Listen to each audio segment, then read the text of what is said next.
Hey guys, we are back for another video. I told you I was going to try to check in more with this new channel, and pretty much what this video is going to be about is it's going to cover 10 tips for those of you that are overreaching in PH3. So for those of you that don't know, PH3 is Lane Norton's program. You can search it on bodybuild.com, and it's a powerlifting centric program utilizing DUP, but do not let powerlifting scare you away. It makes some great gains too, size-wise. So definitely do not be scared that you lose muscle mass. That ain't gonna happen with PH3. Anyway, though, I don't want to go off topic. I'm known to do that if you follow my old channel. But if you're here on my new channel though, and you've never seen any of my videos, welcome. I'm a quick introduction. You know, I'm a powerlifter bodybuilder. I also write a blog online, SeanFawzi.com. Every Thursday, I cover a topic on fitness or nutrition. Anyway, though, off topic. Let's get to the blog. Let's get to the topic. Okay, so the first tip: get ready for a beatdown, physically and mentally. So PH3 overreaching. If you've never overreached before, it's a period of time where you take your volume and your intensity up at the same time, and you do that growing like progressively through 2 to 3 weeks. And then after that, you follow it with a taper week, or deload, some like to call it, and then you test your 1 rep maxes. That's one way of doing it, and that's how PH3 does it. So if you've never done overreaching before, this was actually my first time I've ever done overreaching. I'm in the middle of it right now, so I can kind of speak on it. Get ready for a beatdown. It crushes you. The first week is not bad. The first week you'll grow into it, and you'll start to be like, okay, these are kind of challenging. The second week's all out hell. The second week, your body's not used to this, and you're shot by the end of the week, pretty much. It's terrible, and you feel like shit through those training sessions. You just gotta mentally stay strong and get through it. The third week is weird. This is the week I'm in right now. I got one more week of overreaching, but the third week is it's hard to explain. I feel strong, but mentally I have to have like a lot of caffeine in me to even hit these sessions, because even though I might feel strong during these, especially squats and deadlifts, squat and deadlift for me right now feel excellent. I feel right on tap with every single movement of that. But bench is one thing I've always struggled with. If you know me, bench is not my strongest lift. I struggle big time on that. So right now I'm really struggling with that, especially in this overreaching phase. And what I found kind of a good way to get through it is break down. If you're struggling with, like, say, a 5x5, the main thing is you stay in the total volume range. So let's say you have 25 reps planned for that night with, say, 150 pounds. Do whatever you can to get to that 25 reps. So if you only are getting sets of 3, so be it. It might take you, what would that be, like 9 sets of 3? 9 sets of 3 would be 27 reps. So a little less than that, actually. But you see what I'm saying, though. You hit the same volume, but you just do more sets. That's what happened tonight. Tonight's 5x5 bench broke into 12x2. That's just because that's all I could get. So get ready for a physically mental beatdown. Number 2, I would not advise cutting calories. I've seen a lot of people online go into phase 3 thinking, okay, the reps are lower, I won't be burning as many calories. It's crazy talk. And so I might as well drop my calories a little bit so I can, like, cut weight, especially if you have a competition or something. If you have a competition, you know, and you're trying to cut weight, and yet that was planned from the beginning, okay, but I don't recommend it by any means. You're not burning less calories. A matter of fact, you're burning probably the same amount as phase 2. Just from, I mean, these workouts are hard. 5 sets of 7. On Monday of this last week was 95 total working reps. You have a 5x7 on squat, you have a 5x7 on bench, and you have a 5x5 on deadlift, all in one day. That's 95 working reps. That ain't light. That is, and it's not lightweight either. That was with 77% of my 1 rep max on each one of those lifts. So it ain't light. I don't recommend cutting calories. If you feel like you want to, and you think you want to, and you want to try it, go ahead. I don't recommend it. I definitely would stay away from that. Matter of fact, you might want to add calories. Caffeine and sodium are your best friends. Tip number 3. I kind of went into this before, but I am a person, I'm a big fan of Lane Norton's Carbon Prep for pre-workout. It produces a great pump. It produces just focus, and it's without caffeine. And usually I can train perfect for that. Come into phase 3, I noticed I needed something more. So I started taking a Monster Energy with my Carbon Prep, and it's been perfect. That's like been the perfect pair up for these hard, intense workouts, and I've been doing that a lot lately. So caffeine, don't be afraid of using it. And sodium is another one. A good tip, if you have a heavy squat session or an AMRAP day, that night before, eat a lot of sodium. Yeah, you'll be a little bloated, but definitely you'll want that bloat for when you come up to an AMRAP. It definitely helps. Number 4, don't skip your prehab work. I was guilty of kind of, coming in, since you're squatting and deadlifting, squatting 3 times a week and deadlifting 2 times a week, you might be used to coming in and just doing some like leg swings or something simple like that and getting in, just whatever it takes, your shoulder mobility, and then getting to your workout. And that's okay through phases 1 and even 2.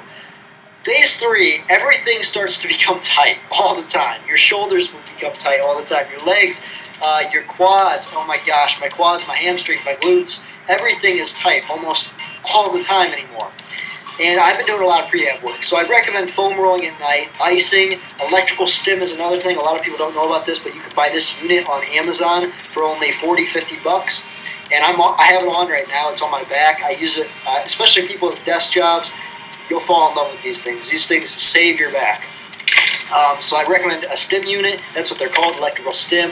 I do recommend cold showers too to help relieve some of that pain, especially in this phase 3. All that's very good. Do not skip out on it. It's worth it. Number 5, get enough sleep. I'm guilty of not getting enough sleep, and I should probably be getting ready for bed right now, but I'm not.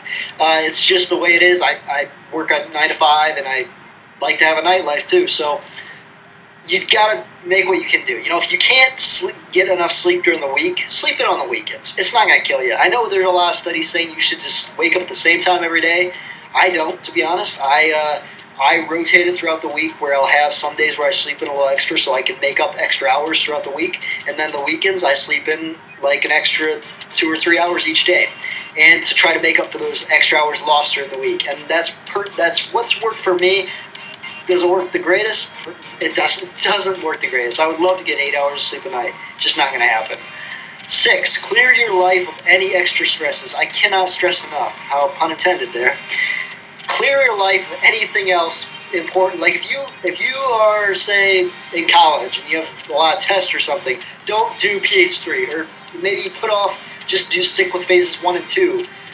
Do not go into an overreaching phase during another important time in your life. If you have a wedding or something like that, or anything that takes a lot of stress to go through, do not put yourself through an overreaching phase. You'll burn yourself out.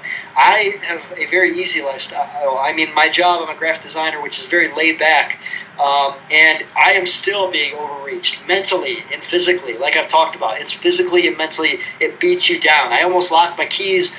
I almost locked myself out of my house the other morning. I almost locked my keys in my car the other day. I forgot some stuff at work it messes with you. Like, if you've never overreached before, you're definitely not used to pushing the same intensity, and it messes with you. So clear your life of any extra stresses that might get in the way of you recovering properly from this.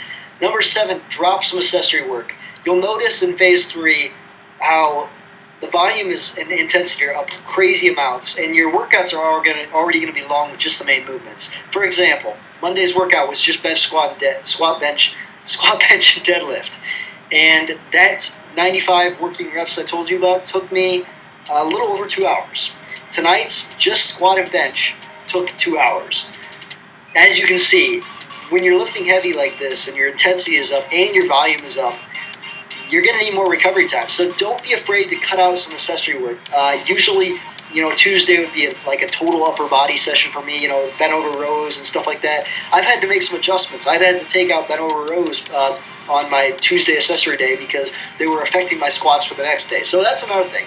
If you notice one of your movements affecting one of your major movements, that's the goal of this program, drop it. So say barbell row. If it's affecting you in your squat for the next day, drop it. Sub it out with seal rows or dumbbell rows, something that's not going to tax your back.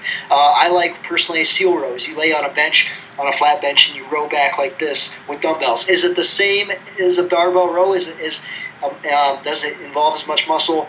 Probably not, but it's a good substitute, and you just kind of got to make do with what you can do to save up your energy for the main days that actually count.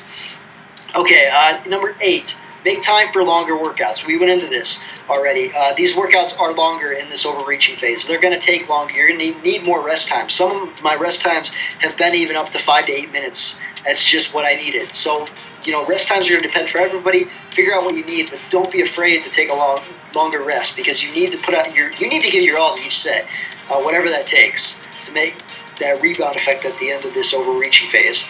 Number 9, on your rest days, actually rest. There are 2 rest days in this program for a reason. I've always been a fan of training 6 days a week, Monday through Saturday, take Sunday off.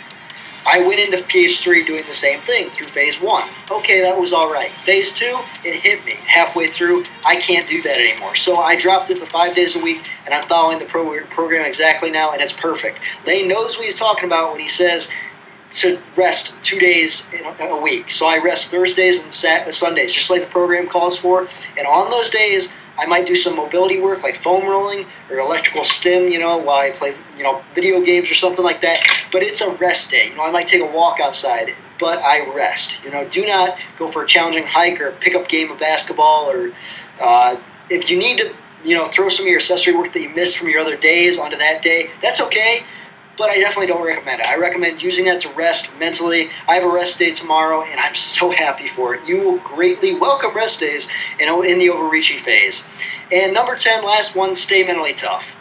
It's going to be hard. And I've been complaining. I have a fitness group on Facebook, and it's a group out there, just to, rant, physically rant about how your workout was, vent. And I've been complaining a lot. This is my first ever round through PH3. While I've done overreaching phases in my own programs before, this is the first ever programmed overreaching phase that I didn't program, and it's kicking my ass. It's completely kicking my ass, and it's mentally. And you have to just be mentally tough for it. You have to know that these workouts some days are going to feel awesome, and some days you're going to you're going to feel terrible.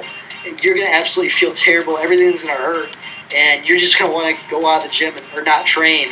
And just push through it. If you can only do 1 rep, if you have a 5x5, and maybe you can only get 2 reps, 1 or 2 reps in a set before you just can't get any more, that's fine. Like I said before, break that up into however many sets to hit the total volume. So that's it, guys. I kind of wanted to just do a quick outline because these are things on my mind right now that I'm witnessing, and maybe other people are like, is this program even working? Some people don't know how overreaching works, but hopefully now that gives you a little outline that this is supposed to happen. You're supposed to feel like this at the end of the program because what happens is once you do that taper week, it's a slingshot effect, you rebound, and you're actually that next week you're strongest, and that's when you peak and can hit your major, your PRs. So listen to the program. Lane wrote it for a reason. I'm out, guys. We'll see you next time.